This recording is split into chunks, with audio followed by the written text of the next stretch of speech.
오늘도 사연부스를 방문해 주셔서 감사합니다. 때로는 삶이 우리를 예상치 못한 모퉁이로 몰아세우지만 그 모퉁이 너머에도 여전히 빛은 기다리고 있습니다. 지금 들려드릴 이야기는 60을 넘긴 나이에 다시 꿈을 꾸고 싶은 한 어머니의 치열한 걸음입니다. 끝을 모르던 계단처럼 이어진 고단함 속에서도 그녀는 두 아이의 앞날에 한 줌이라도 더 따스한 햇살을 얹어주기 위해 오늘도 자신을 밀어붙입니다. 강정심은 만으로 62이다. 6시가 되기도 전에 동네 빌라 옥상에 나가 하늘을 한번 올려다보는 습관이 몸에 배었다. 하늘빛이 물먹은 수건처럼 무거운 날이든 간밤 눈물 자국이 말라버린 듯 투명한 날이든 그녀가 찾아내는 건 언제나 미세한 희망의 색이었다. 새벽 바람에 스치는 먼지 냄새조차 그녀에게는 아침을 확인해주는 약속 같은 것이었다. 아이들은 2명이다. 큰딸 서유는 결혼을 앞둔 32.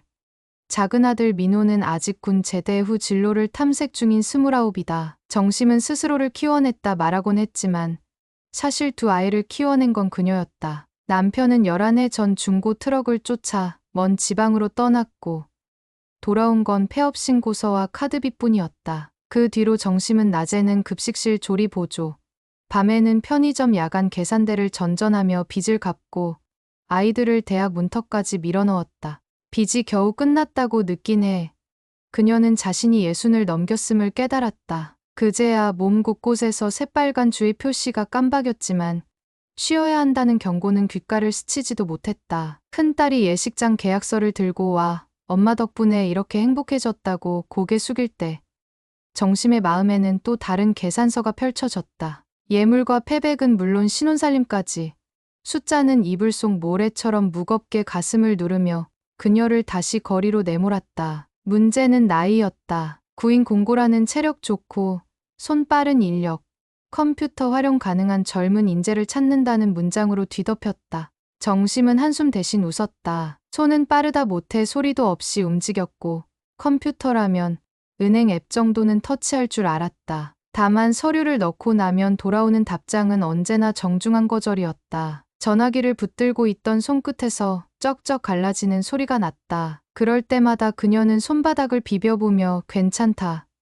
아직 살아있네 하고 중얼거렸다. 통장 잔고는 대굴대굴 굴러 바닥에 닿았다. 그녀가 기댈 곳은 동네 전단지였다. 낡은 전봇대에 붙은 A사 한 장을 찢어 주머니에 넣고 면접장에 간 날 사람들은 한번 놀라 눈을 치켜뜨리고는 예의상 미소를 지었다. 매장 매니저는 번듯한 말투로 경험은 존중하지만 체력적으로 힘드실 수 있다고 했다. 정심은 활짝 웃으며 저 아직 마라톤도 해요라며 농을 던졌다. 사실 마라톤은 TV에서 본 지 오래였으나 그녀는 땀샘에서 기억을 끌어내 다름질을 떠올렸다. 그날 저녁 편의점 야간 근무가 끝나고 집으로 돌아온 새벽 2시. 크림색 슬리퍼 뒤축이 일그러져 발꿈치가 얼얼했다. 현관문을 조용히 닫으려다 삐걱거리는 경첩 소리가 아이들을 깨울까 걱정되어 손잡이를 꼭 쥐었다. 냉장고 문을 열자 라겔락 통 안에 든 묵은지 냄새가 퍼졌다. 그녀는 김치 한 줄을 잘라 차가운 밥에 얹어 씹었다. 알싸한 신맛 끝에서 눈물이 픽 하고 떨어졌다. 힘들어. 라는 속삭임을 김치통이 대신 듣는 밤이었다. 그러나 다음 날 아침 7시 고무장갑을 끼고 또 다른 빌라 계단을 닦으러 나서는 그녀를 막을 것은 없었다. 허리춤에 매단 물병 속 파란 세제가 햇살에 비쳐 작은 바다가 되었고 그녀는 그 바다를 허리 숙여 계단 끝까지 흩뿌렸다. 분무기가 내뿜는 미세한 물방울 속에서 그녀는 앞으로 나아갈 이유를 찾았다. 자식이 엄마 덕분에 조금 더 가벼운 짐을 지면 좋겠다고. 자신이 꼭 필요한 사람이 되고 싶다고 다짐했다. 일주일 뒤 구청에서 주최하는 중장년 일자리 박람회가 열린다는 소식을 들었다. 동사무소 직원이 주머니에서 꺼내준 초록색 안내장을 받아들고 정심은 무심코 손가락으로 나이를 가렸다. 행사 제목 옆에 적힌 50이라는 숫자가 뜨끔했다. 그녀는 그래도 감사하다고 웃으며 고개 숙여 인사했다. 가까스로 휴무를 맞춰 박람회장에 들어선 날 형광 조끼를 입은 봉사자들이 활짝 웃으며 영차를 건넸다.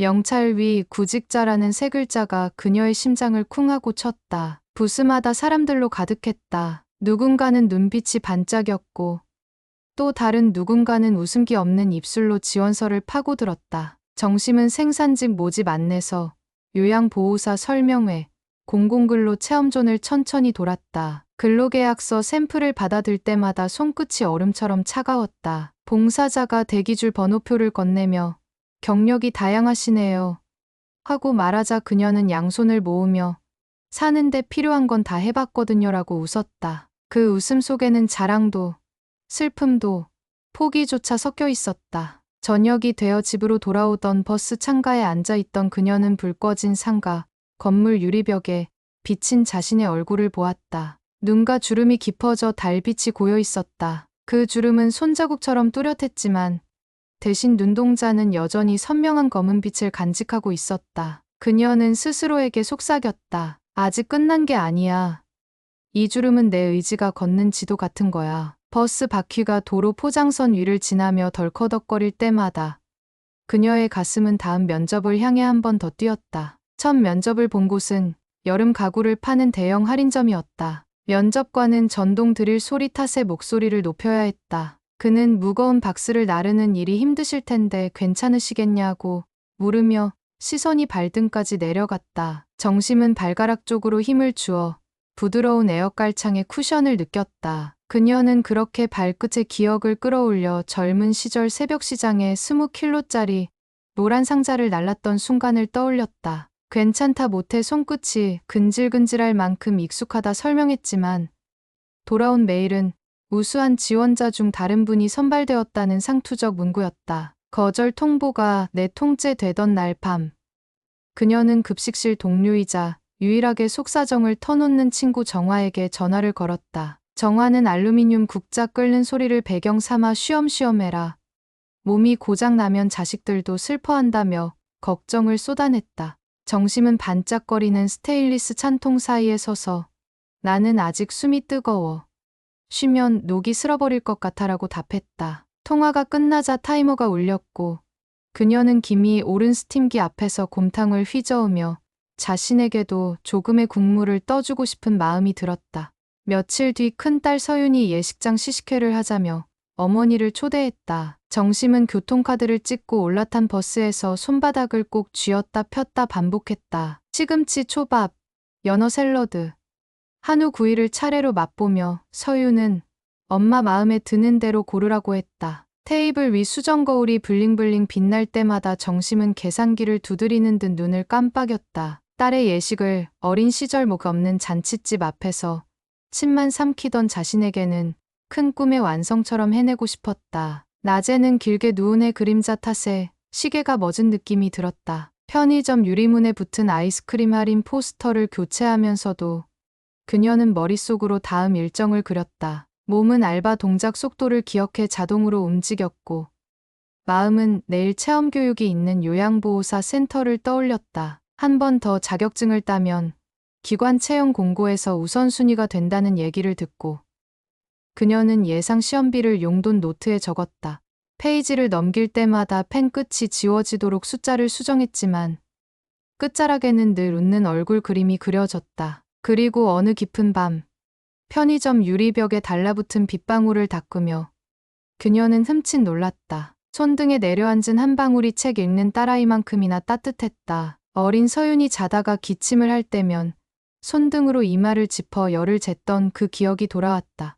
인생이란 오르막만 있는 줄 알았는데 내려다보면 언제든 물마루처럼 고요한 길도 존재했다. 다만 그 길을 찾으려면 더 멀리 걸어야 한다는 것.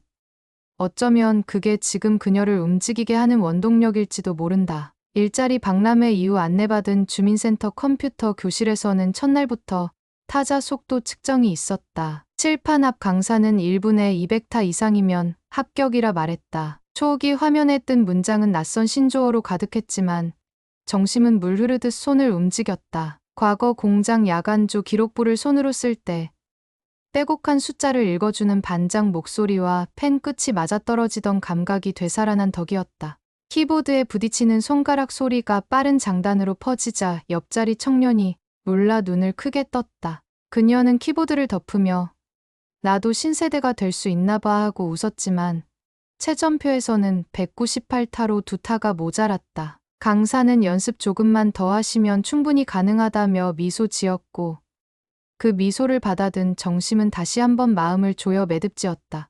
구청 강의실의 형광등이 깜빡이며 꺼질 즈음 강정심은 키보드 덮개를 천천히 씌웠다. 스물 남짓한 강사가 퇴실벨을 눌러 수강생들을 내보내는 동안 그녀는 마지막으로 모니터에 찍힌 198타 숫자를 바라보다가 입술을 다물었다. 2타면 되는데 2타가 뭐라고 싶었지만 버스 카드 잔액처럼 모자라는 숫자는 현실이었다. 바지 주머니에 쑤셔 넣은 수강증이 뻣뻣해 손끝이 아팠다. 도로 위로 나와 휴대폰을 켜보니 딸 서윤에게서 엄마, 웨딩 사진 옵션 상담 결과 나왔어라는 메시지가 도착해 있었다. 사진 옵션표에는 선글라스를 낀 모델 커플이 해변을 걷는 장면, 전통 홀레복을 입고 한옥 기와 지붕 아래 선 장면, 총 36가지가 나열돼 있었다. 패키지가 달라질 때마다 금액은 3자리씩 뛰었다. 서유는 휴대폰 카메라를 켜두고 난 저기 사막 배경이 너무 예쁘던데 라며 스튜디오 영상을 돌려보냈다. 정심은 잠깐 화면을 스쳐 지나가는 실루엣 중 어디에도 자신의 얼굴이 들어가지 않는 풍경을 보며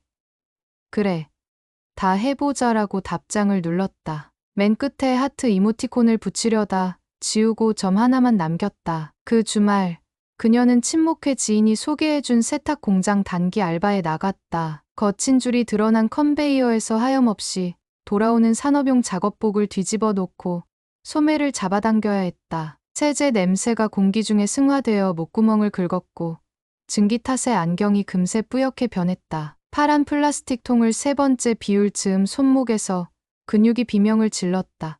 바로 옆에서 같이 일하던 아르바이트생이 할머니, 쉬셔야 되는 거 아니에요. 하고 물었을 때 정심은 손목 보호대를 가리키며 괜찮다 말했다. 할머니라는 단어가 천둥처럼 쿵 울렸지만 그녀는 그 소리에 귀를 씻어냈다. 저녁 퇴근길, 갑자기 쏟아진 비가 골목길 깜박이는 간판 불빛을 두드렸다. 정심은 편의점 앞 캐노피 밑에 서서 빗줄기를 피하다 새로 점주가 바뀐 이마트24 임시 구인 광고를 보았다. 야간 업무, 주유수당 별도 지급, 나이 제한 없음. 종이에 쓰인 나이 제한 없음이라는 4글자가 순식간에 형광펜으로 칠한 듯 또렷했다. 그녀는 자정이 지나기 전 점주에게 전화를 걸었고 상대는 3일 뒤 면접 보러 오시면 됩니다라고 무심히 말했다. 이미 야간 알바를 하고 있지만 주 이틀을 더 뛰면 서윤의 사막 사진 배경을 채울 수 있을 터였다. 면접 날 점주는 매대 재고를 채우며 이 일 생각보다 힘들어도 할 수 있으면 시급 1,100원 더 얹어드릴게요 라고 했다. 정심은 허리를 펴며 문제 없습니다라고 대답했다. 다만 오래 서 있으면 다리 뒤쪽이 바늘로 찌르는 듯 저린다는 건 말하지 않았다. 그녀는 출근표에 이름을 적고 잠시 뒤에 편의점 유리문에 비친 자신을 봤다. 모자챙이 만든 그림자가 눈과 주름을 가려줬다. 나이가 숫자라면 그녀는 숫자를 덜어내고 움직이는 중이라 생각했다.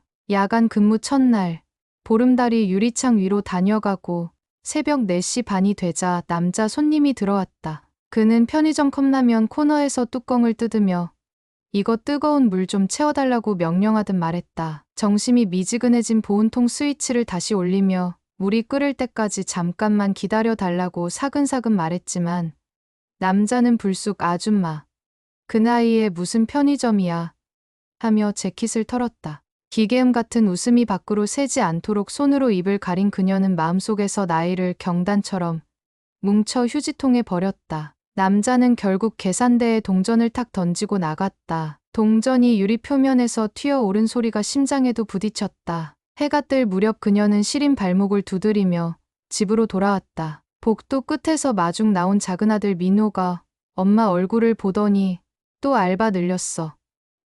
다니는 데만 2군데인데 하고 말을 흐렸다. 그녀는 모자를 벗으며 엄마니까 내 누나 돕고 싶잖아라며 웃었지만 웃음이 목적 근처에서 갈라졌다. 민호는 베란다에 걸려있던 키 작은 화초 물조리개를 건네며 누나가 대출 알아본대. 웨딩은 걱정 붙들어 매래라 했다. 정심은 뒷덜미가 뜨거워졌다. 자식이 엄마 결혼식비 때문에 대출이라니. 그 순간 그녀의 심장은 작은 쥐덫에 걸린 듯 퍼득이고 있었다. 그날 오후 그녀는 주민센터 중장년 전용 구직 카페에 들렀다. 게시판에 붙은 해외 제조업 현장 요원 모집 안내가 눈에 띄었다. 월 250, 숙식 제공, 만 55세 이하. 페이지를 내려가자 굵은 글씨로 건강검진 비용 본인 부담이라는 문구가 있었다. 검진비만 선입금하면 된다고 강조한 전화 상담원의 목소리가 은근히 친절해. 정심은 퇴직금 잔액이 남아있던 통장에서 검사비를 이체했다. 그날 밤 민호는 엄마 계좌 이체 내역을 우연히 보고 이거 사기 같은데 라며 목소리를 높였다. 정심은 흠칫했지만 이미 늦은 일이었다. 통화 기록으로 남아있는 번호는 다음 날부터 없는 번호가 되었다. 엄청난 허탈감이 그녀를 덮쳤다. 검진을 위해 예약했던 병원에서는 고혈압 수치가 나와 장시간 서 있으면 위험하다는 의사 말을 들었다. 미끄럼 방지 슬리퍼를 끄는 소리가 병원 복도를 가로질렀다. 어찌어찌 진료비를 카드 할부로 돌린 뒤 그녀는 파란 처방전을 붙잡고 버스 창문에 기대 눈을 감았다. 손목 보호대 아래 멍든 자국이 부풀어 오른 채로 창밖도로 표지판들이 회색 잉크로 번져 사라졌다. 버스 안 라디오 DJ의 쾌활한 목소리가 허공 위로 튕기듯 맴돌았다. 나이도, 빚도, 건강도, 아무것도 그녀 편이 아닌 듯 느껴지던 순간이었다. 며칠 뒤 서윤의 예비 시댁 상견례가 있었다. 정심은 푸른색 저고리에 분홍빛 치마를 곱게 입고도 손목을 감춘 보호대를 해체하지 못했다. 예비 사위의 어머니는 손가락 사이로 물잔을 돌리다 정심 씨는 어디서 근무하신다고 했더라 하고 물었다. 그녀는 순간 혈압이 솟구치는 걸 느끼며 지금은 조만간 새로 시작하려 합니다라고 돌려 말했다. 상대는 아직 준비 중이시구나라며 미소를 지었지만 짧은 정적이 식탁 위 반찬 그릇 사이를 가르는 칼날 같았다.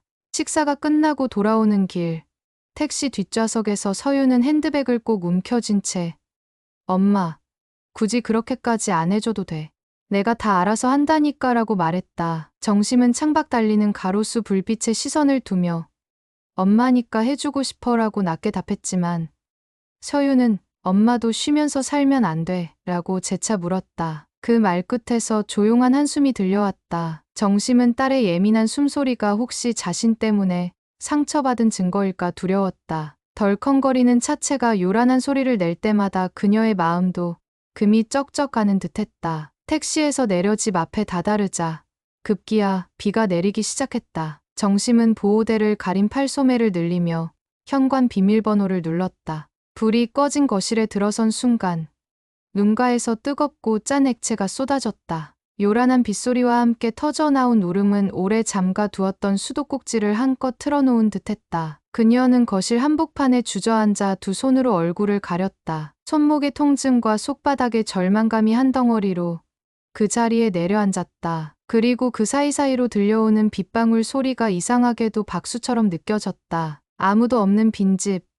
아무도 듣지 못할 환호가 그녀를 매섭게 두드렸다. 다음 날 새벽, 민호는 어설프게 기름을 두른 프라이팬 위에 달걀을 깨 넣었다가 노른자를 터뜨려 버렸다. 타는 냄새가 퍼지자 정심이 달려와 가스불을 줄였다. 민호는 젖은 행주로 연기를 저으며 엄마 대신 내가 아르바이트 자리를 알아볼까 해라고 말했다. 정심은 머뭇거리는 아들의 어깨를 토닥이며 너는 내 길 먼저 찾아야지라고 했지만 속으로는 내가 잘 버티면 아이가 흔들리지 않을 거라는 기이한 책임감을 곱씹었다. 타다 남은 달걀 가장자리가 프라이팬에 들러붙어 까맣게 변해가는 모습이 그들의 대화마저 그을리는 듯했다. 오후 4시 편의점 냉장고 문을 닫다 말고 그녀는 병원에서 걸려온 부재중 전화를 확인했다. 음성사서함에는 혈압 수치가 위험 범위라며 재검을 권하는 간호사의 메시지가 담겨 있었다. 홀 안에 비울 빵 상자를 들어 올리던 손이 허공에 멈췄고 귓가에서 심장이 거칠게 북을 쳤다. 그러나 오늘 야간 근무까지 빼면 월급이 10만 원 이상 줄어든다는 계산이 먼저 떠올랐다. 그녀는 전화를 끊고 멀리 카운터를 바라보았다. 편의점 천장 스피커에서 잔잔한 팝송이 흘러나왔고 노랫말 속 Take a rest라는 구절이 유난히 또렷하게 들렸다. 그 말을 곱씹으면서도 발걸음은 이미 재고 정리를 향해 움직이고 있었다. 일주일 뒤 작은 편의점 야간 근무 둘째 날이었다. 새벽 5시를 넘기자마자 유리문이 덜컥 열렸고 신문 배달원이 5묶음짜리 신문 뭉치를 들고 들어왔다. 정심은 주문서가 붙은 밴드를 풀고 재고를 세려 했으나 손목이 말을 듣지 않아 처리 속도가 눈에 띄게 느려졌다. 배달원은 일이 밀린다며 재촉했고 그녀는 애써 미안하다 중얼거리며 허리를 굽혔다. 그 순간 허리 아래에서 번개 같은 통증이 훑고 지나갔다. 두 손을 바닥에 대고 겨우 자세를 바로잡은 그녀의 시야가 한순간 희뿌옇게 흐려졌다. 강렬한 혈압 소용돌이가 머리를 타고 올라오더니 귀가 먹먹해졌다. 창밖 가로등 주황빛이 흔들리는 것처럼 보였고 계산대 모서리가 기울어지는 착시까지 찾아왔다. 그러나 잠시 뒤 손님이 들어오자 그녀는 허리에 힘을 주어 억지로 몸을 일으켰다. 핏기 없는 웃음을 짓고 바코드를 찍었지만 스캐너 빗줄기가 손목 보호대 위에 번져 무언의 경고를 남겼다. 교대 시간을 겨우 채우고 나서야 초겨울바람 같은 한기가 온몸을 타고 흘렀다. 정심은 폐점 후 바로 집에 가지 못했다. 캐시 서랍 오차가 120원 발생했다며 방금 교대한 점주에게 불려 다시 카운터 앞에 섰다. 점주는 마스크를 턱 밑까지 내리며 실수는 이해하지만 여러 번 반복되면 힘들다고 했다. 머리가 멍해진 그녀는 제대로 대꾸하지 못하고 알겠다고만 반복했다. 무릎이 떨려 서류 봉투를 놓칠 뻔했지만 봉투 안에 들어있는 야간 시급 인상 약속서를 떠올리며 이를 악물었다. 자신이 나가지 못하면 오늘 밤도 사람을 구하기 힘들다는 점주의 말이 귓가에서 뱅뱅 돌았다. 집으로 돌아오자마자 방바닥에 몸을 눕혔지만 자리에 붙어있던 먼지가 코끝에 닿아 연달아 재채기가 터졌다. 베개 옆에 놓아둔 병원 안내문이 시야를 자꾸 가로지르자 그녀는 종이를 접어 서랍 안에 밀어 넣었다. 눈꺼풀이 무거워지는 와중에도 통장 잔액을 떠올렸고 이어서 딸 예식장 계약금 잔여 금액이 머리에 떠올랐다. 구겨 넣은 종이 사이로 무심코 봤던 고혈압으로 인한 뇌출혈 확률이라는 문장이 번갯불처럼 다시 떠올라 식은땀이 올랐다.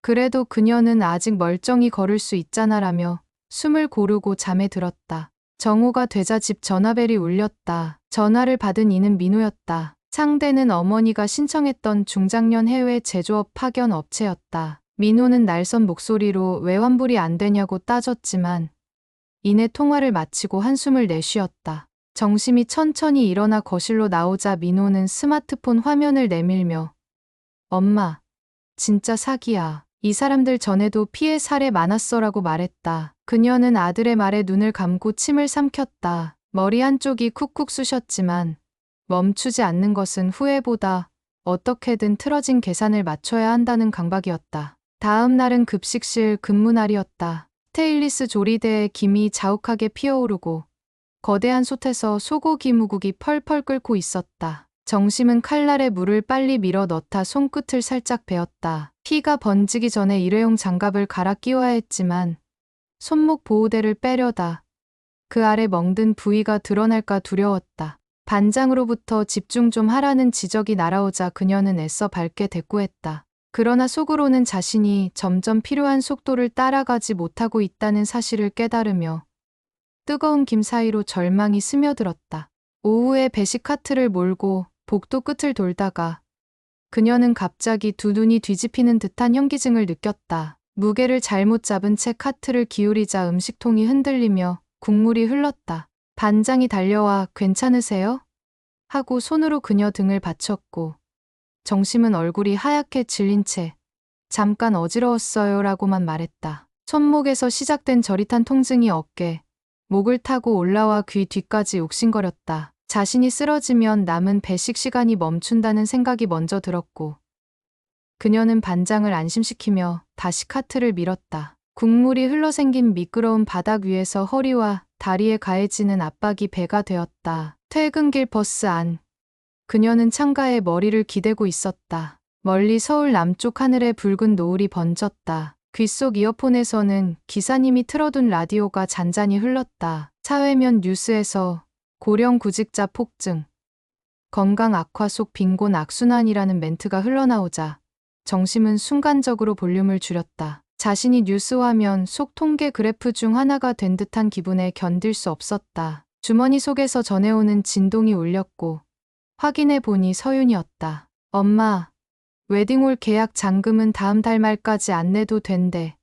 라는 밝은 내용이었으나 그녀는 웃음 대신 길게 숨을 내쉬었다.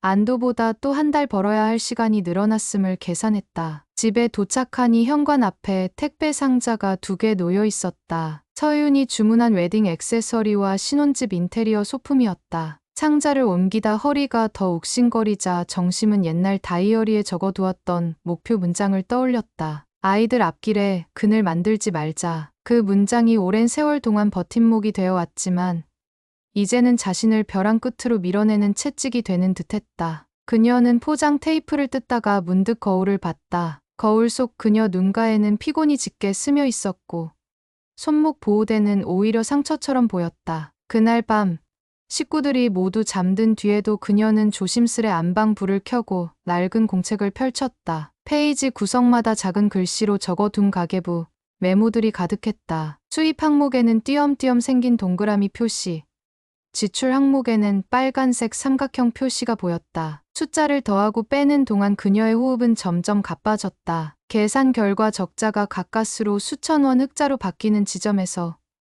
그녀는 연필 끝을 잡고 있는 손가락에 힘이 풀려 연필이 공책 위로 떨어졌다. 손끝 떨림이 멈추지 않았고 심장이 쿵쿵 울렸다. 마치 누군가가 가슴 안에서 벽을 두드리며 조용히 외치는 듯했다. 휴식을 가져야 한다. 그러나 휴식은 그녀의 사전에 없는 단어처럼 멀리 있었다. 다음 날 아침, 강정심은 옥상 난간에 기대어 하늘을 올려다봤다. 구름이 잿빛이라 비가 또 올 것도 같았다. 늘 찾아오던 새벽 희망의 색이 흐릿해졌지만 그녀는 가슴 깊이 숨을 들이쉬었다. 폐가 싸늘하게 얼다가도 끝끝내 공기가 조금 남아있는 온기를 품으며 돌아오는 듯했다. 오늘 하루만 더. 그녀는 스스로에게 속삭였다. 계단을 내려오며 머릿속에는 아직 끝나지 않은 자격증 교재, 취소하지 못한 야간 근무, 그리고 다시 찾아야 할 면접 일정이 뒤섞여 있었다. 문득 귀 뒤에서 맥박이 뛰며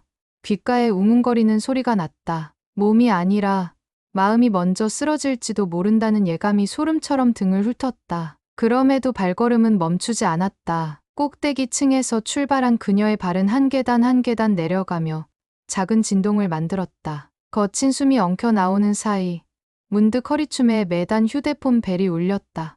이번에는 주민센터였다. 담당자는 중장년 공공근로 인원 1명이 건강 사유로 빠졌는데 이번 주 안에 투입 가능하신가요? 라고 물었다. 시간제라 임금은 크지 않지만 보름 맡으면 적어도 병원 재검비는 충당할 수 있었다. 그녀는 짧은 침묵 끝에 네, 가능합니다라고 답했다. 목소리 끝이 흔들렸지만 담당자는 알아차리지 못한 듯 감사 인사만 전했다. 전화를 끊자마자 그녀는 수첩에 새 일정을 적었다. 손목이 욱신거려 글씨가 뒤틀렸지만 마음 한편에서는 아직 기회가 남아있다는 시린 위안이 일렁였다. 그렇게 갈등은 깊어지고 있었다. 건강은 벼랑 끝에서 위태롭게 흔들렸고 경제적 압박은 숨통을 조였다. 가족을 위한 헌신이 오히려 가족에게 걱정이라는 이름의 짐을 보태고 있었다. 그러나 강정심은 아직도, 정말 아직도 멈추지 않았다. 그녀가 두 눈을 감을 때마다 떠오르는 것은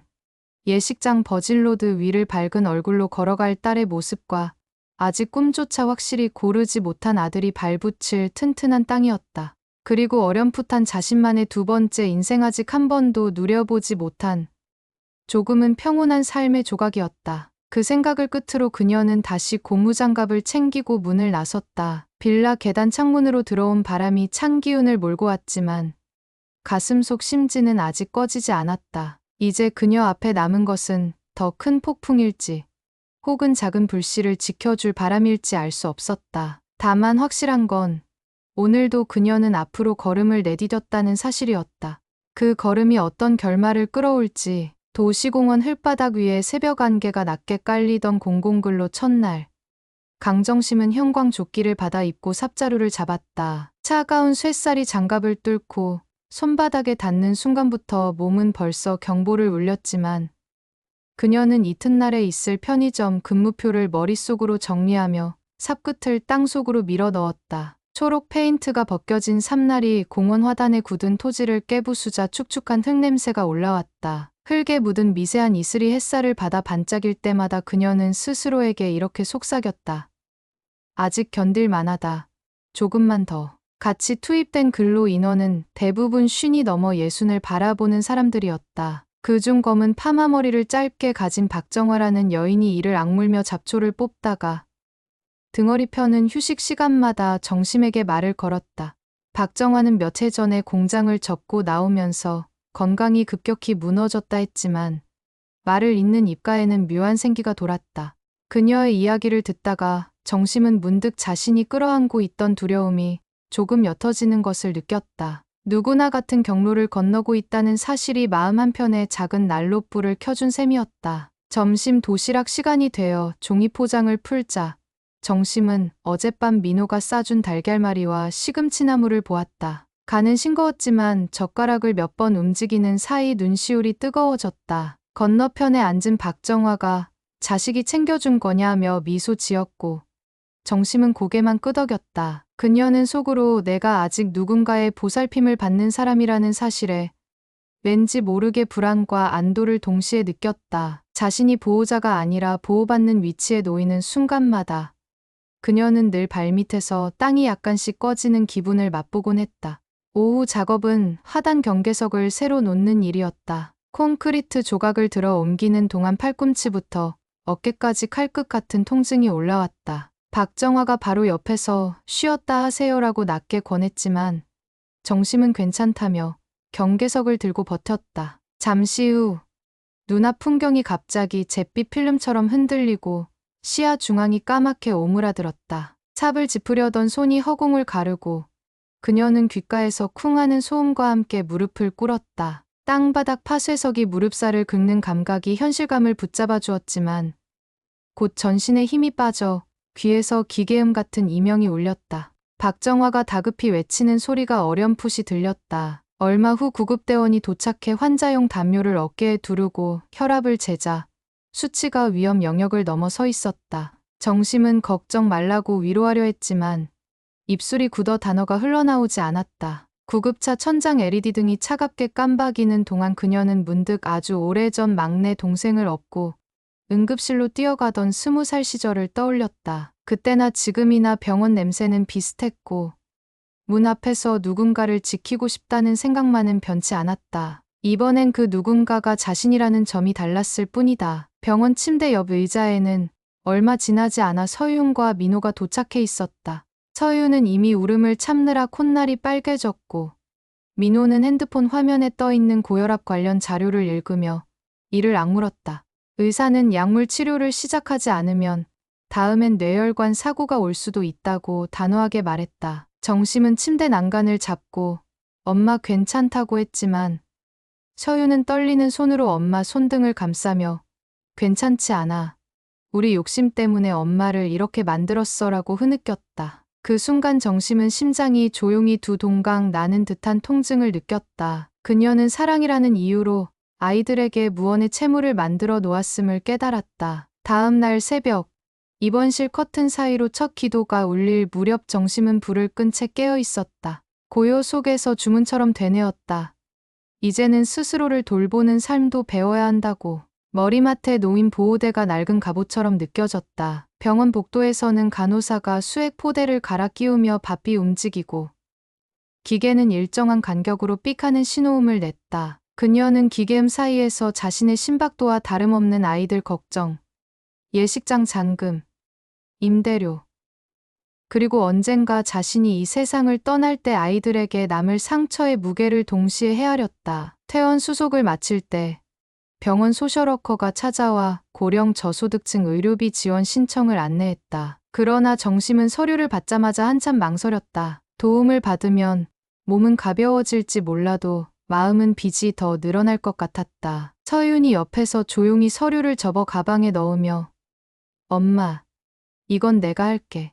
엄마는 회복부터 해라고 속삭였다. 딸의 말투가 예전과 달라져 있었다. 그것은 부탁이 아니라 선언이었고 엄마를 돌보겠다는 단단한 의지였다. 정심은 머뭇거리다 결국 고개를 끄덕였다. 자신이 만든 질서를 딸이 뒤집는 소리에도 이번만큼은 반박하지 않았다. 집으로 돌아온 첫날, 그녀는 오래 느껴보지 못했던 무료함을 맛보았다. 편의점 야간 근무도, 공공근로도, 모두 일시 중단한 상태라 달력이 텅 비어 있었다. 거실 창밖으로 늦가을 햇살이 들어와 바닥에 빗줄기를 남기자 그녀는 그 위에 몸을 기대고 싶었지만 자꾸만 자리에서 일어나 먼지를 털었다. 몸보다 마음이 더 가라앉지 못해 부엌 수세미를 들까 창고 정리를 할까 망설였다. 그러나 문득 의사에게 들은 완전 휴식이라는 말이 떠올라 손끝에 힘을 뺐다. 그 힘을 빼는 행위가 삽을 드는 것보다 더 어려웠다. 양복장 서랍 깊숙이 넣어 두었던 작은 스케치북을 꺼낸 것은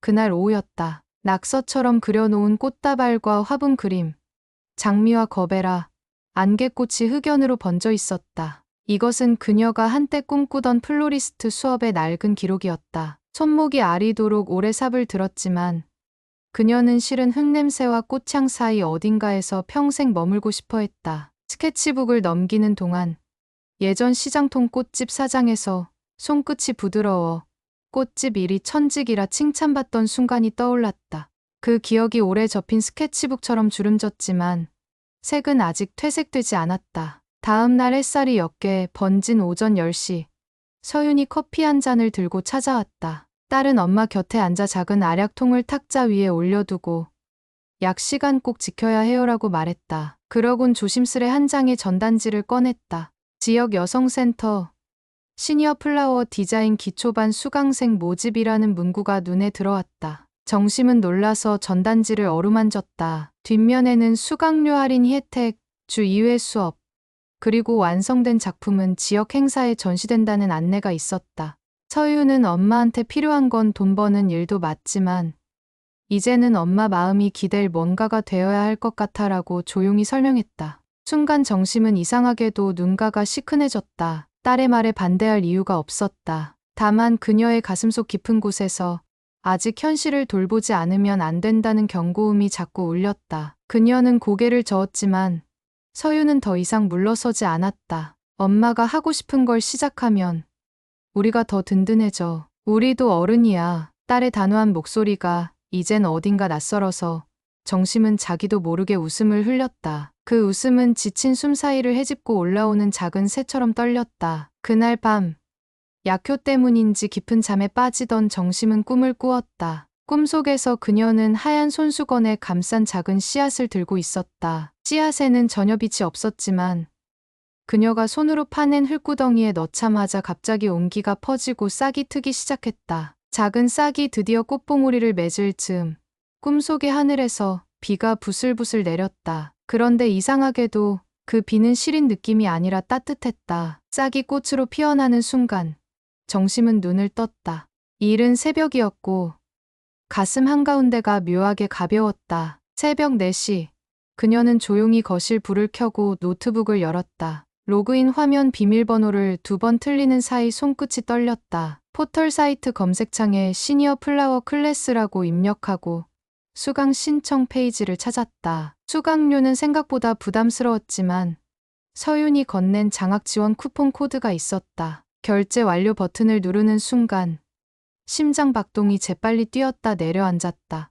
오랜만에 자신만의 꿈을 위해 돈을 쓰는 경험이 낯설고 두렵지만 동시에 알 수 없는 설렘이 팔목을 타고 전해졌다. 전자 영수증 도착 알림음이 울리자 정심은 컴퓨터 화면을 덮고 두 손으로 얼굴을 감쌌다. 눈썹 사이로 스민 눈물이 뜨뜻미지근했다. 이번 눈물은 서러움이 아닌 아주 오래전 꿈을 다시 만나는 당황스러움과 기쁨이 뒤섞인 낯선 맛이었다. 그녀는 바이올렛색 종이를 꺼내 서툰 글씨로 나에게 허락된 2번째 봄이라고 적었다. 글씨 뒤로 손목이 다시 욱신거렸지만 그 통증조차 이제는 무언가를 지탱하기 위한 신호처럼 느껴졌다. 며칠 뒤 첫 수업날 작고 따뜻한 강의실에는 라벤더 향이 옅게 퍼져 있었다. 강사는 화사한 수국 바스켓을 예시로 들며 오아시스 폼을 자르는 법부터 설명했다. 주변에는 자신과 비슷한 나이의 여성들이 빙 둘러서 있었다. 그들은 경계심 대신 설렘을 담은 시선을 주고받았다. 정심은 가위 손잡이에 손가락을 넣으며 뜨끔한 통증을 느꼈지만 곧 꽃줄기를 자르는 날카로운 소리가 귀에 박혔다. 파삭, 파삭 오랜만에 듣는 창조의 리듬이었다. 첫 작품 완성을 마친 순간 강사는 아주 섬세하세요. 손목이 편치 않으시면 천천히 하셔도 돼요라고 다정히 말했다. 정심은 아직 물기를 머금은 수국과 장미가 어우러진 바스켓을 내려다보았다. 꽃집 끝에서 반짝이는 습기가 새벽 이슬 같았다. 그녀는 마음 한쪽이 기압차로 갑자기 내려앉는 듯 후두둑 눈물이 쏟아져 강사를 놀라게 했다. 이유를 묻는 시선에 그녀는 작게 웃었다. 이 꽃들이 제 두 번째 인생이에요. 수업이 끝난 후 버스 정류장으로 가는 길에 그녀는 휴대폰을 꺼내 편의점 점주에게 전화를 걸었다. 통화 연결음이 짧게 흐른 뒤 점주는 다짜고짜 인력을 구하기 어렵다며 곧장 복귀 일정을 물었다. 순간 그녀는 목구멍이 막히는 듯 답이 나오지 않았다. 꽃향이 담긴 천 가방이 어깨를 끌어당기고 있었다. 그녀는 깊게 숨을 들이쉬고 사장님, 죄송하지만 더는 야간 근무를 못할 것 같습니다라고 조심스레 말했다. 상대방은 불만 섞인 탄식을 내뱉었지만 그녀는 전화를 끊고 나서 편안한 한숨을 내쉬었다. 버스 창 너머로 노을이 지고 있었다. 붉은 잔광이 스며드는 하늘을 보며 그녀는 처음으로 속 깊이 미소를 지었다. 바쁘게 지나가던 차창 밖 풍경이 화면 속처럼 느려졌다. 그녀는 어쩌면 이 세상이 갑자기 자신에게 속도를 맞춰 주고 있다는 착각을 했다. 버스 엔진 진동이 다리 끝까지 전해져도 이제는 그것이 단순한 피로가 아니라 앞으로 더 멀리 가기 위한 진동처럼 들렸다. 창밖으로 스쳐 지나가는 가로수 잎사귀가 겨울바람에 떨리면서도 어느 한순간 햇빛을 받아 반짝였다. 집에 도착하자마자 거실을 가득 채우던 공기가 달라져 있었다. 민호는 자취방 계약서 서류철을 꺼내며 취직 준비하면서 자취하는 게 오히려 더 집중된다고 말했다. 서유는 웨딩 촬영 일정을 더 늦추겠다고 했다. 그녀는 두 아이 얼굴을 차례로 바라보았다. 그들의 어깨가 어느새 자신을 보호하듯 벌어져 있었다. 그 순간 강정심은 처음으로 자신을 오래 짓눌렀던 책임의 짐이 조금 가벼워지는 것을 느꼈다. 고개를 들 때 어깨선이 편하게 펴졌고 가슴은 덜 벌떡거렸다. 그날 밤 그녀는 식탁에 앉아 플로리스트 수업에서 배운 리본 묶는 법을 복습했다. 손목에 차곡차곡 힘을 실어주며 리본을 돌리고 매듭을 지었다. 매듭이 제자리를 찾자 조용한 전리품처럼 마음속에서도 무언가 묶여있던 사슬이 풀리기 시작했다. 그녀는 작은 메모지에 쓰기로 했다. 이제는 나도 내 이름으로 살기. 글을 다 쓰고 펜을 내려놓을 때 창문 밖의 달빛이 테이블 위 꽃바구니를 비췄다. 꽃잎이 은빛을 머금으며 잔잔히 빛났다. 리본 끝을 자르고 가위를 내려놓는 순간 그녀는 비로소 자신이 달라졌음을 깨달았다. 더 이상 무조건적인 헌신이 자신을 증명하는 유일한 길이 아니었다. 이제는 자신을 아끼고 그 과정에서 가족과 삶을 더욱 사랑할 수 있다는 것을 몸으로 알았다. 심장이 여전히 빠르게 뛰었지만 그 박동은 이번만큼은 두려움이 아니라 기대에 가까웠다. 강정심은 조용히 숨을 들이쉬었다. 실내에 퍼진 꽃향이 시간을 멈추듯 은은하게 맴돌았다. 그리고 그 향기 속에서 그녀는 오래전부터 바라만 보던 인생의 문턱을 드디어 자신 손으로 열고 서 있었다. 강정심이 두 번째 수업을 마치고 돌아온 날, 주말 플라워 마켓에 납품할 소규모 작업 의뢰서가 센터 게시판에 붙었다. 손목이 불편한 수강생에게는 부담일 수도 있다는 강사의 말이 있었지만 그녀는 고민 끝에 이름을 적었다. 장미 20송이와 스토크 10송이, 유칼립투스 한 단으로 작은 핸드타이 부케를 20개 만들어야 하는 조건이었고 납품 기한까지 남은 시간은 불과 닷새였다. 밤늦게 주방 식탁을 임시 작업대 삼아 플로럴 테이프를 돌리는 동안 그녀의 손등에서는 아직 굳지 않은 멍 자국이 아려왔지만 그 통증은 마치 새살이 돋아나는 징표처럼 뜨겁고 확실했다. 다음 날 이른 아침, 그녀는 꽃시장에서 일하던 옛 지인이 기억나 전화를 걸었다. 상대는 10년 만에 연락에 반가워하면서도 부캐용 생활을 장당 단가를 낮춰 공급해 주겠다고 약속했다. 전화를 끊고 나니 가슴이 두근거렸다. 꽃값이 내려가면 수익이 생기고 그 돈으로 약값과 병원 교통비를 충당할 수 있었다. 숫자를 적은 수첩 페이지가 꽃잎처럼 가볍게 넘겨지자 그녀는 오랜만에 숫자가 두렵지 않았다. 거울을 보며 스스로에게 할 수 있다 속삭였고 그 말이 공기 중에 떨어지기도 전에 손끝부터 어깨까지 뻐근한 활력이 퍼졌다. 꽃을 다듬고 인맥을 제거하는 일은 단조롭지만 묘하게 명상에 가까웠다. 가위날이 줄기를 자를 때마다 파삭하는 소리가 거칠게 갈라졌던 심장을 매만졌다. 20번째 부케 리본을 묶는 순간 정심은 섬세하게 창백한 핑크 장미 한 송이를 자신의 작업 앞치마 포켓에 살짝 끼웠다.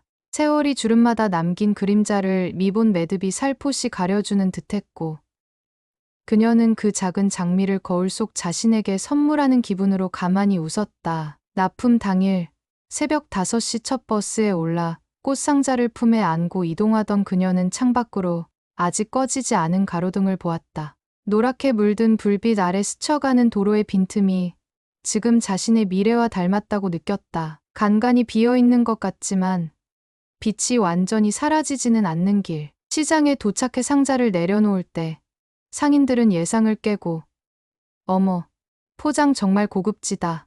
한 번에 팔리겠어라며 환히 미소 지었다. 그 칭찬이 가슴 안에서 솜사탕처럼 부풀어 오르면서도 그녀는 허리를 낮춰 점손이 감사했다. 정오 무렵 모든 부케가 팔려 나갔다는 전화를 받은 건 집에서 약을 챙겨 먹은 직후였다. 이날 순수익은 26만 원. 서랍에 보관하던 의료비 명세서를 다시 펼쳐보는 손끝에 미세한 전율이 일었다. 그녀는 숫자를 더하고 빼다 말고 펜을 내려놓았다. 돈보다 더 큰 선물이 마음에 들어왔기 때문이었다. 아직 내 손은 쓸모 있다. 그 자각이 혈관 속을 빠르게 순환해 오래 굳어있던 자책과 열등감을 한 겹씩 밀어냈다. 저녁이 되자 민호가 퇴근길에 들러 작은 케이크를 사왔다. 초 3개를 꼽고 어색하게 불을 붙이려다 손끝을 대자 직원 식당에서 얻은 반창고를 붙인 모습이 우스꽝스러웠다. 그러나 정심은 그 망설이는 손길이 귀여워 눈물이 핑 돌았다. 서유는 영상 통화로 케이크를 바라보며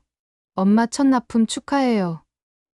결혼식 부케도 엄마 손작품이면 좋겠다고 말했다. 화면 너머 예비 사위의 얼굴 역시 따뜻이 웃고 있었다. 가늘고 부드러운 전구 빛 아래서 가족들의 축하가 작은 거실을 채우자 그녀는 납작하게 눌러두었던 숨을 길게 내쉬며 무게를 덜었다. 며칠 뒤 플라워 센터 강사가 정심에게 뜻밖의 제안을 했다. 지역 노인복지관에서 진행하는 희망 테라피 플라워 클래스 보조 강사 자리가 생겼다는 것이다. 주당 이틀, 회당 강의 보조료는 크지 않았지만 정심은 망설임 없이 수락했다. 복지관 실내는 잔잔한 클래식 음악이 깔려 있었고 커다란 창문으로 들어온 빛이 하얗게 반사되어 마치 꽃집 속에 들어와 있는 듯했다. 처음으로 수업을 보조하던 날 그녀는 떨리는 목소리로 재단 가위를 건넸다. 그리고 잔뜩 긴장한 수강생 어깨를 툭 치며 천천히 해도 예쁜 건 기다려줘요라고 말했을 때 자신도 모르게 놀랐다. 그 말은 그대로 그녀 자신의 지난 시간을 위로하고 있었다. 수업이 끝나고 한 참가자가 다가와 고맙다며 작은 생화를 건넸다. 그 꽃은 마치 부모 손을 처음 놓는 아이처럼 조심스레 흔들렸다. 정심이 두 손으로 잎을 감싸자 손목을 타고 전해지는 미약한 진동이 살아있음이라는 신호를 보내는 듯했다. 집으로 돌아오는 버스 안. 그녀는 그 꽃을 무릎 위에 놓고 잠깐 졸았다. 창문에 비친 자신의 얼굴은 예전보다 혈색이 돌았고 눈과 주름 사이로 묘한 생기가 번져 있었다. 한편 서윤의 결혼 준비도 새로운 국면을 맞았다. 예비 시댁에서 혼수를 최소화하자고 제안했고 서윤은 그 대신식 대신 가족만 모여 조촐한 미니 결혼식을 원했다. 정심은 처음엔 미안함이 앞섰지만 곧 딸이 바라던 진짜 행복이 무엇인지 깨달았다. 화려한 웨딩홀이 아니라 사랑을 나눌 공간이면 충분하다는 것. 그녀는 곧장 휴대폰 메모장에 부케 아이보리 장미 라나큘러스라고 적었다. 몸이 허락하는 한 가장 아름다운 꽃으로 딸의 앞길에 향을 더하고 싶었다. 결혼식 전날 복지관 강의실에서 남은 꽃들을 챙겨 돌아온 그녀는 거실을 임시 스튜디오로 꾸몄다. 민호가 스피커로 피아노 곡을 틀고 서윤과 예비 사위는 가랜드를 달았다. 가족 모두가 웃으며 손을 보태자 거실은 꽃과 음악, 미소로 가득 찼다. 밤이 깊어갈수록 창문 밖 겨울 공기가 차가워졌지만 실내에서는 온기가 맴돌았다. 리본 끝을 자르며 그녀는 속으로 중얼거렸다. 이제야 가족이 진짜 하나로 묶인다. 드디어 결혼식 날. 작은 공원 정자에서 열린 예식은 햇살과 바람, 새소리가 하객이 되었다. 정심이 직접 만든 부케를 건네받은 서유는 눈물을 참지 못하고 어머니를 꼭 안았다. 순간 정심의 귓가에서 오래된 공기 청소기 같은 불안의 소음이 멎었다. 그녀는 딸의 등에 손바닥을 얹고 날카로운 책임감 대신 따스한 기쁨이 흐르는 것을 느꼈다. 부케 속 하얀 라나큘러스 인맥 사이로 햇빛이 통과하며 은은한 무지갯빛을 만들었고 그 빛이 세월의 주름을 반사해 마치 새로운 피부처럼 부드럽게 번졌다. 예식 후 찍은 가족사진에서 그녀는 처음으로 자신을 똑바로 바라봤다. 주름투성이 얼굴 위로 피곤함 대신 잔잔한 확신이 깔려 있었고 등은 꼿꼿했다. 사진을 확인하던 순간 민호가 엄마, 이제 쉬엄쉬엄 해도 돼요라고 말하며 손바닥으로 하트 모양을 그렸고 하객들이 웃었다. 정심은 그 하트 안에 들어가 있는 자신을 상상하며 미소 지었다. 밤이 되어 홀가분한 마음으로 집에 돌아온 그녀는 장미 한 줄기와 작은 노트를 들고 옥상으로 올랐다. 겨울별이 총총 떠있는 하늘 아래서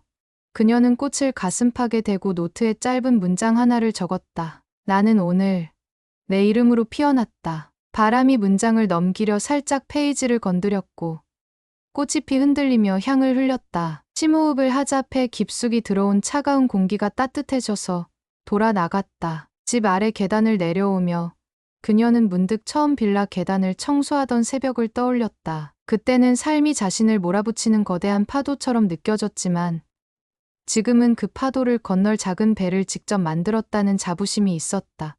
손목에 감긴 보호대는 여전히 필요했지만 더 이상 상처의 증거가 아닌 성실의 훈장 같았다. 거울 속 고개를 든 자신에게 그녀는 조용히 인사했다. 수고했어. 그리고 수고할 게 남아도 괜찮아. 꽃향이 배인 코트 주머니에서 휴대폰 진동이 울렸다. 복지관에서 정식 강사 채용 공고 링크가 도착해 있었다. 강정심은 눈을 감고 숨을 들이킨 뒤 하늘에 떠있는 별을 한번 올려다보고 미소 지으며 링크를 열었다. 서서히 화면이 밝아지며 새로운 도전의 글자가 떠올랐다. 그녀는 지금 이 순간이 감정의 해소임을 알았다. 내일이 두렵지 않은, 오히려 기다려지는 밤이었다. 새벽이 채 밝지 않은 시각, 휴대폰 알람보다 먼저 울린 벨소리가 정심의 잠을 깨웠다. 화면에는 낯선 번호가 떴지만 어쩐지 피하지 않고 받았다. 구청 문화복지과 직원이었다. 복지관 강사 채용 심사 결과 발표를 이른 아침에 전화로 먼저 알리고 싶었다며 강정심 선생님, 최종 합격이세요라는 한마디를 전했다. 짧은 문장이었지만 가슴이 풍선처럼 부풀어 마치 새벽 하늘로 떠오를 듯했다. 아무리 손목을 구부려도 꽃가위는 들 수 있지만 전화기조차 떨려 잡지 못할 만큼 손이 흔들렸다. 그녀는 숨을 깊게 들이쉬어 떨림을 누르고 감사합니다. 열심히 하겠습니다라고 또렷이 말했다. 그 말이 입술을 떠나 공기 속에 퍼질 때 그녀가 세상에 낸 첫 공식적인 명함 한 장이 보이지 않는 잉크로 찍혀 나오는 기분이었다. 전화를 끊자마자 방문을 살짝 연 민호가 무슨 일이냐고 눈을 꿈뻑였다. 정심은 두 손으로 얼굴을 감싸며 웃음을 터뜨렸다. 엄마 진짜 선생님 됐어. 민호의 환희 섞인 박수가 방 안 가득 메아리쳤고 거실에서 서윤이 영상을 켜둔 태블릿 화면으로 우리 엄마 최고야라는 메시지가 떠올랐다. 딸아이의 손가락이 채팅창에 띄운 하트를 따라 노란 이모티콘들이 폭죽처럼 터지는 모습이 새삼스럽게 귀여워 뭉클했다. 새벽 공기가 뺨을 찌르듯 차가웠지만 입안에는 달콤한 사탕알처럼 뜨끈한 열이 돌았다. 구청에서 보내준 합격 공문을 이메일로 확인하고 나서야 그녀는 비로소 세상이 정식으로 자신을 필요로 한다는 진실을 받아들일 수 있었다. 아침 식탁에 둘러앉은 가족은 축하 대신 조용히 밥을 씹었다. 대신 고소한 들기름 냄새와 구운 계란말이의 지글거림이 말을 대신했다. 식사를 마치고 난 뒤 민호가 종이봉투를 내밀었다. 군 제대 후 모아둔 적금 일부라며 새 강사 준비물 사라는 적힌 봉투였다. 정심은 안 받겠다며 고개를 흔들었지만 아들 손길이 단단했다. 엄마 덕에 여기까지 왔으니까 이건 제 인생의 첫 월급쯤으로 생각해줘. 아들의 말이 귓속에 맴돌며 오래된 채무감이 눈 녹듯 사라지기 시작했다. 봉투를 가슴에 꼭 끌어안은 그녀의 어깨에서 세월이 얹어둔 돌덩이 몇 개가 부스럭 소리를 내며 바닥으로 떨어져 나갔다. 채용 합격 소식이 온 도시를 기쁘게 하는 듯 그날따라 겨울 하늘이 맑았다. 복지관에 들러 서류를 제출하고 돌아오는 길 문자 하나가 더 도착했다. 얼마 전 자신을 속였던 해외 파견 사기업체 대표가 검거되었다는 경찰 통보였다. 피해자 명단에 올라있던 그녀에게 곧 환수금이 지급될 거라고 했다. 문자창을 내려다보며 정심은 한동안 버스 정류장에 서 있었고 마음 어딘가에서 묘한 파동이 일어났다. 속이 후련하다기보다는 뒤통수 어딘가가 시원해지는 느낌이었고 억울함을 삼켰던 자리에는 오히려 이만하면 됐다는 온기가 번졌다.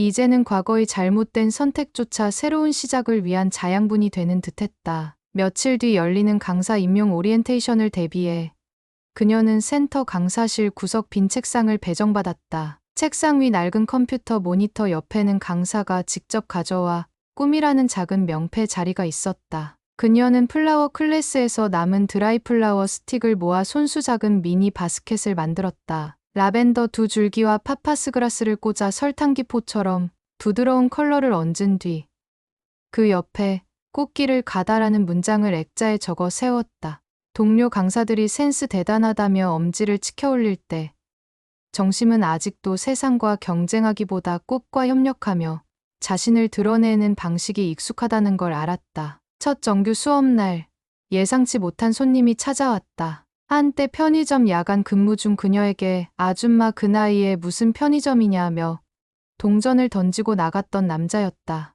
그는 아내와 손을 잡고 복지관 문 앞에서 쭈뼛거리다 정심을 보자마자 얼굴이 불타올랐다. 그때 정말 죄송했습니다. 어머니, 아니 선생님. 그의 사과는 허공에 가벼운 돌처럼 떠 있었지만 정심은 그 말을 온기로 감싸 바닥에 부드럽게 내려놓았다. 제가 더 행복해지고 나니까 그때 당신 마음도 이해가 돼요. 그녀의 한마디가 남자의 어깨를 툭 하고 내려놓았고 그는 얼굴이 울긋불긋해져 연신 고개를 숙였다. 세상에서 가장 시원한 바람은 용서에서 분다더니 실제로 복지관 복도 끝 창문이 열리며 겨울 공기가 산뜻하게 스쳐 지나갔다. 수업은 예상보다 잘 흘러갔다. 그녀는 꽃을 자르는 법보다 꽃을 바라보는 법을 먼저 가르쳤다. 꽃은 칼날을 기억하지 않는다. 온도와 손길을 기억한다는 설명에 수강생들은 고개를 끄덕였고 손가락 끝에 집중했다. 그날 완성된 코사지 한 송이가 수강생의 회색 코트 깃에 핀처럼 꽂히자 묘한 자신감이 교실 공기를 채웠다. 강사가 아닌 누군가의 빛나는 조력자가 되는 일. 그 보람은 예전 편의점 봉투 개수로 계산되던 성취와는 비교조차 할 수 없는 깊이를 가지고 있었다. 오후 늦게 센터 로비에서 열린 시니어 희망인물 미니 시상식에서 정심은 생애 전환 우수 사례로 깜짝 호명되었다. 구청장이 직접 와서 작은 트로피와 꽃다발을 건네며 열정은 나이를 묻지 않습니다라고 말했다. 플랫이 터지는 소리에 당황한 그녀는 꽃다발 대신 손목 보호대를 가만히 만졌다. 아직 남아있는 통증이 마치 과거와 현재를 이어주는 끈 같아 트로피보다 보호대를 꽉 쥐었다. 바로 그 순간 카메라 셔터 소리가 연달아 터지며 보호대 위에 비친 빛이 팔목을 금빛으로 감싸는 장면이 찍혔다. 가난을 상징하던 보호대가 오히려 도전의 견장으로 재탄생한 순간이었다. 이튿날 지역신문 일면에는 꽃으로 두 번째 인생을 꽃피운 62세 강사라는 제목의 기사가 실렸다. 기사 아래에선 그녀가 만든 라나큘러스 부케 사진이 활짝 웃고 있었다. 편의점 매니저가 퇴근 후 기사를 보고 장문의 문자를 보냈다. 정말 미안했습니다. 혹시 매장 앞에 작은 꽃 코너를 열어주실 수 있나요? 수익은 모두 선생님 몫으로. 정심은 한참 고민하다 답장을 보냈다. 제가 가르치는 친구들이 실습할 공간이 필요해요. 그 꽃 코너를 실습 매대로 쓰도록 허락해 주신다면 좋겠네요. 매니저는 바로 오케이 사인을 보냈고 며칠 뒤 편의점에는 반짝이는 조명 아래 배움의 꽃집이라는 작은 간판이 걸렸다. 예전 야간 근무 때 지친 몸을 기대곤 했던 그 계산대 옆에서 이제는 새로운 꽃이 피어났다. 드디어 완성품을 축제장에 세우는 날. 구청장은 다시 한번 그녀의 손을 잡았다. 강정심은 플라워 타워 앞에서 팀원들과 기념사진을 찍으며 뒤로 한 걸음 물러섰다. 현수막 뒤편에서 들려오는 음악과 관람객들의 우아라는 탄성이 파도처럼 이어졌다. 꽃집 사이사이를 누비는 겨울 햇살이 등 뒤를 따뜻하게 덮었고 그 순간 그녀는 오래전 빛을 올려다보던 빌라 옥상을 기억했다. 같은 하늘, 다른 숨결. 이번에야말로 빛이 닿을 자리를 스스로 만들었다는 사실이 가슴을 세차게 두드렸다. 축제 마지막 날 폐막식에서 그녀의 팀이 올해의 스토리 어워드를 수상했다. 심사위원장은 꽃뿐 아니라 사람을 엮어낸 작품이라며 선정 이유를 밝혔다. 상금 300만 원이 주어졌다. 팀원들이 상금 사용처를 묻자 정심은 잠시 망설이다 우리 팀 이름으로 장학기금을 만들자고 제안했다. 자신을 견인해준 공동체에 다시 힘을 돌려주고 싶었다. 박정화와 수강생들이 선생님은 역시 다르다며 감탄했지만 사실 그녀는 조금 전까지 머릿속에서 약값과 적금을 계산하고 있었다. 그럼에도 불구하고 누군가에게 씨앗을 물려주는 일이야말로 자신이 받은 기쁨을 가장 오롯이 증명하는 방법이라고 믿었다. 집으로 돌아오는 버스 안. 그녀는 혼자 창가에 기대 작은 종이봉투를 열었다. 축제 관계자가 감사 표시라며 몰래 건넨 휴양지 워크숍 초청장이었다. 일정표에는 플라워 테라피 강연 시간표도 있었다. 그녀가 강연자로 소개된 것을 확인하자 오래전 두타가 모자라 불합격했던 키보드 속도가 떠올랐다. 그 두타는 어느새 그녀를 여기까지 데려온 발걸음으로 바뀌어 있었다. 버스가 빌라 앞 정류장에 멈춰 섰고 하차 벨 소리가 그 발걸음의 마지막 박자처럼 울렸다. 강정심은 천천히 일어나 가방끈을 조정하며 마음속에 또 하나의 리본을 묶었다. 밤 11시 빌라 옥상 여전히 별빛이 총총한 하늘 아래 그녀는 휴양지 초청장을 접어 바람에 흔들리는 빨랫줄에 살포시 꽂았다. 그리고 두 손을 가슴에 모아 숨을 길게 내쉬었다. 새벽마다 하늘을 올려다보며 찾던 희망의 색이 이제는 자신의 손끝에서 피어나는 꽃잎색과 같다는 걸 알았다. 눈부시지도 누군가를 질투하게 만들지도 않는 그러나 분명히 존재를 알리는 파스텔빛. 그 빛은 앞으로도 영원히 그녀를 비추리라는 확신이 들었다. 옥상 문을 닫고 계단을 내려오며 그녀는 속으로 미래를 그렸다. 내년 복지관 축제에는 아이들과 장애인 회복 프로그램도 연계하고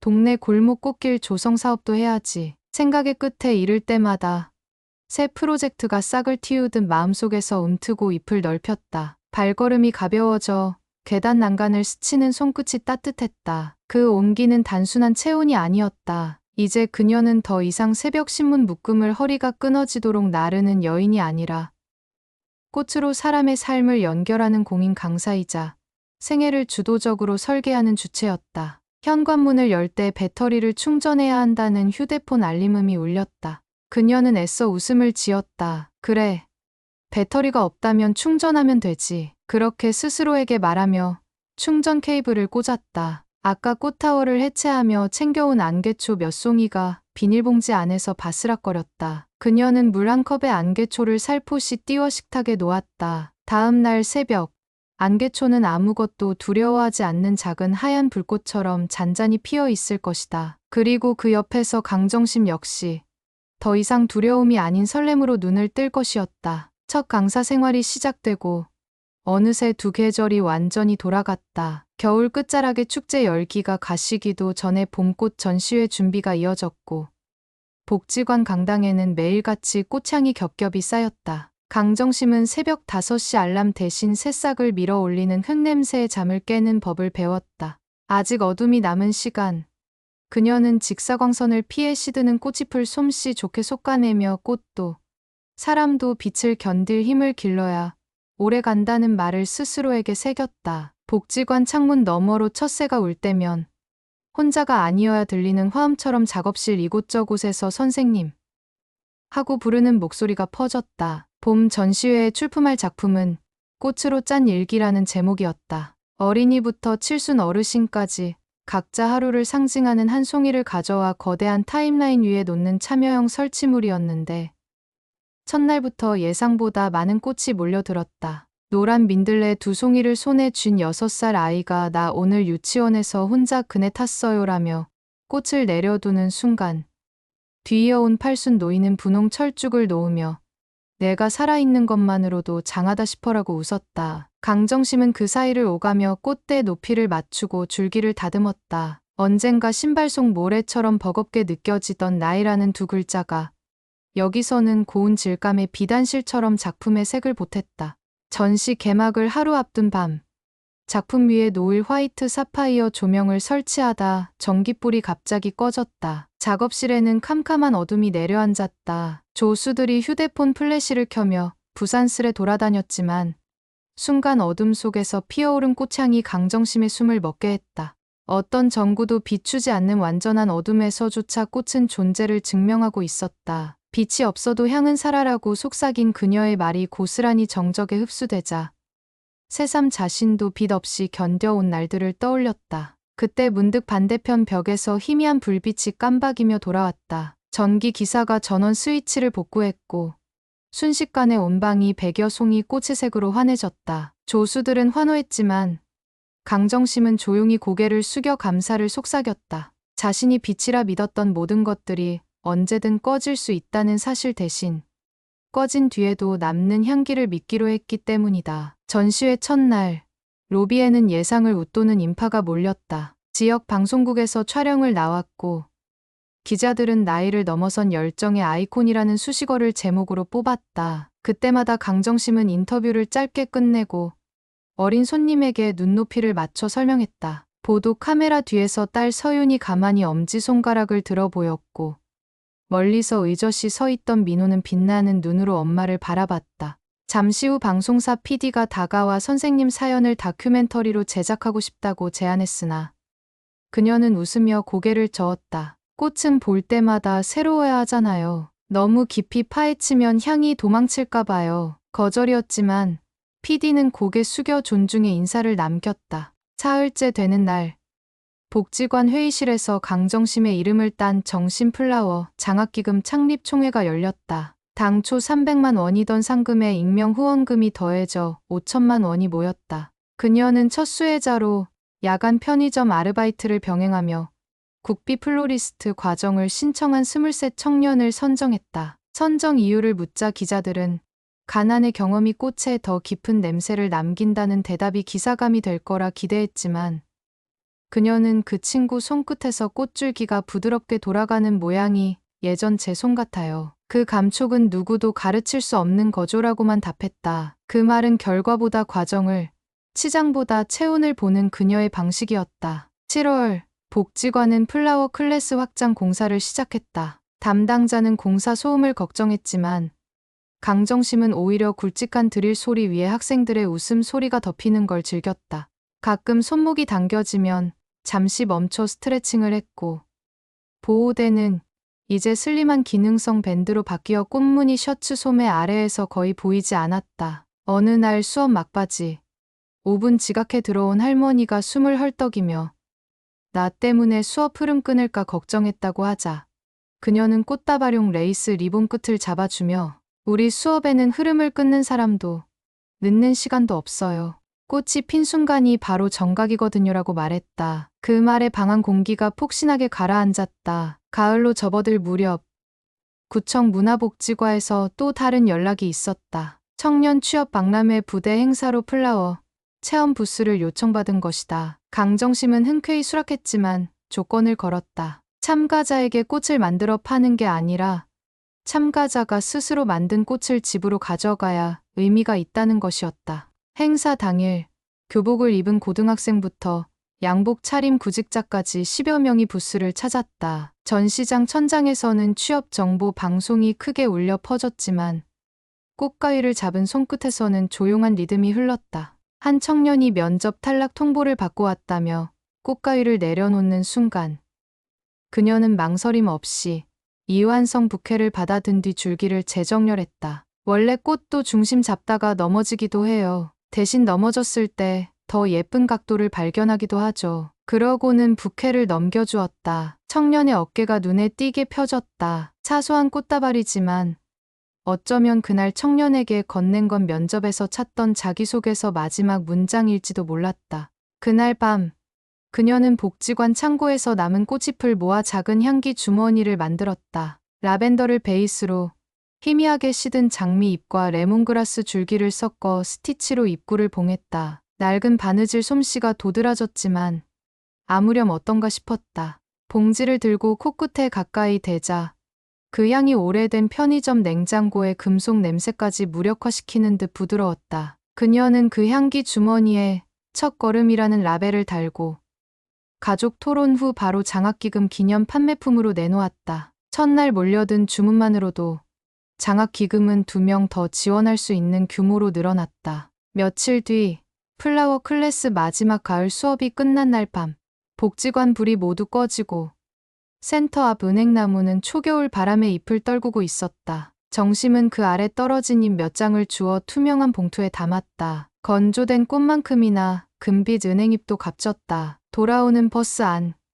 그녀는 봉투에 귀를 대고 흔들렸다. 잎이 맞부딪히는 마른 소리가 바람 소리처럼 들렸다. 그 소리는 오래도록 마음을 괴롭히던 빈곤의 메아리를 밀어내고 대신 가능이라는 2글자를 되풀이했다. 교통카드를 찍고 내려 빌라 앞 골목에 들어서자 먼 발치에서 자신을 기다리는 2 아이 실루엣이 보였다. 서유는 한 손에 10달 배를 부드럽게 감싸고 있었다. 엄마, 축하할 일이 더 생겼어. 딸의 배속 생명에 대한 소식은 강정심의 혈관에 다시 접힌 물결을 밀어 넣었다. 그녀는 옅은 울음을 삼키며 딸아이의 이마를 쓰다듬었다. 이 아이가 피울 꽃은 내가 더 오래 지켜봐야겠구나. 눈가에 맺힌 물방울은 차가웠지만 손바닥 안에 전해진 딸의 체온은 뜨거웠다. 그 길로 집에 돌아오자마자 그녀는 오래 덮어 두던 새 노트의 첫 페이지를 펼쳤다. 페이지 상단에는 다음 세대를 위한 꽃수업 로드맵이라 적었다. 보육원, 다문화센터, 교도소 재소자 가족 프로그램까지 일정표는 페이지를 몇 장이나 넘어갔다. 누가 보면 무모하다고 했을 계획이었지만 그녀는 불안 대신 호기심으로 표를 채웠다. 손목은 여전히 욱신거렸지만 그 은은한 통증조차 가만히 있지 말라는 작은 알람처럼 느껴졌다. 이튿날 새벽, 옥상에 오른 그녀는 습관처럼 하늘을 가늠했다. 하지만 이번에는 희망의 색을 찾기 위해서가 아니었다. 하늘은 이미 충분히 밝았고 동쪽 하늘 밑자락이 노란 분필로 그은 선처럼 빛나고 있었다. 그 빛에 마음을 기대며 그녀는 스스로에게 물었다. 언제까지 달릴 거야?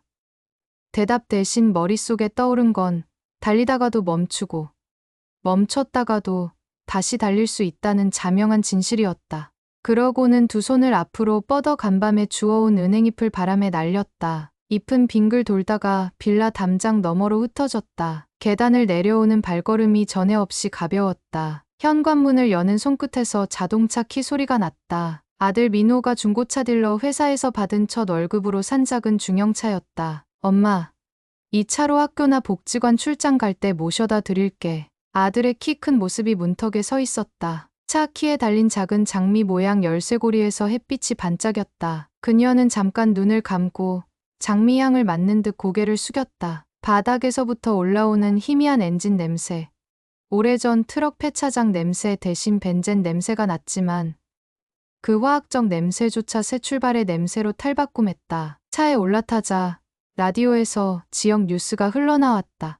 진행자가 강정심 강사님이 기증한 장학기금으로 플로리스트를 꿈꾸는 청년들이 내년부터 본격적 훈련에 들어간다고 전했다. 그녀는 가끔 느린 운전이 답답하다 말하곤 했지만 오늘만큼은 첫 시동처럼 부드럽게 노란 차선을 따라 나아갔다. 차 창 너머로는 김이 빠진 겨울 공기가 깔려 있었고 건너편 공원 화단에는 여린 파릇파릇한 잎이 벌써 고개를 내밀고 있었다.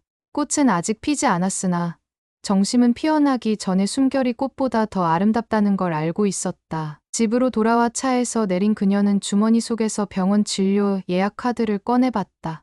다음 검진 날짜는 정확히 내년 봄이다. 예약 시간 옆에는 민호가 적어놓은 작은 메모가 붙어 있었다. 엄마, 꽃처럼 오래 살아줘. 그녀는 그 메모를 지갑에 옮겨 넣으며 스스로 약속했다. 오래 살겠다가 아니라 오래 피어 있겠다고. 가끔 바람에 시들어도 다시 향을 되살릴 수 있는 생명력으로. 강정심은 그 길로 식탁 앞에 앉아 마지막 교환 수정 파일을 열었다. 수업 목차 마지막 줄에는 이렇게 적혔다.